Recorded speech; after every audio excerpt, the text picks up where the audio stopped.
These are the sites behind my inspiration for my portfolio.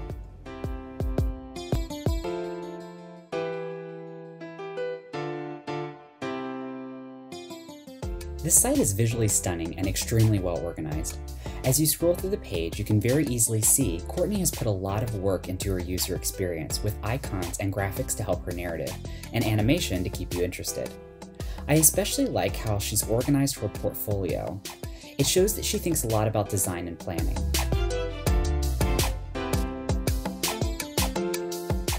The only area of opportunity I see here is with her expertise section. There's a lot of text. She does what she can to organize with headers and graphics, but it's really wordy, and she could put this information into a downloadable resume if the user had any more questions. Right off the bat, the site is beige, and I'm not just talking about the layout, the site is actually beige. I like that Laura's picture is charming and it shows off a bit of her personality. She has a live Twitter feed below, which shows me that she's an avid tweeter and engaged in her field. Her introduction is cut up between her bold header and 3 links to other pages. I like that she has a clear color scheme, but I would have liked to see a little bit more predominance on her page versus a touch here and a touch there on the beige background.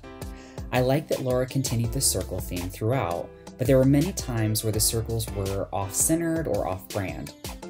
You're right, this diminishes her credibility in my eyes and showed me that she wasn't as detail-oriented as I would have liked her to have been. Finally, her resume went on for days. I loved all the information, but it was overwhelming within the first 10 seconds of just glancing at it. Right off the bat, her mobile page isn't even optimized for mobile use. Doesn't matter if you turn the screen or not, her page completely falls apart. She loses components like her Twitter feed scroll because the interactive area is just too small, and her footer. The color block actually completely disconnects. This website was by far my favorite. Right off the bat, she took the time to make a logo and display her fun and witty personality while still keeping focus on her message. Her picture is thoughtful, fun, and engaging, and using a transparent background made her look more modern. Her skill meter idea was brilliant and fun, while still informative. She also took the time to put a plug-in for her LinkedIn skills. Brilliant! Her experience timeline was amazing and easy to understand and read.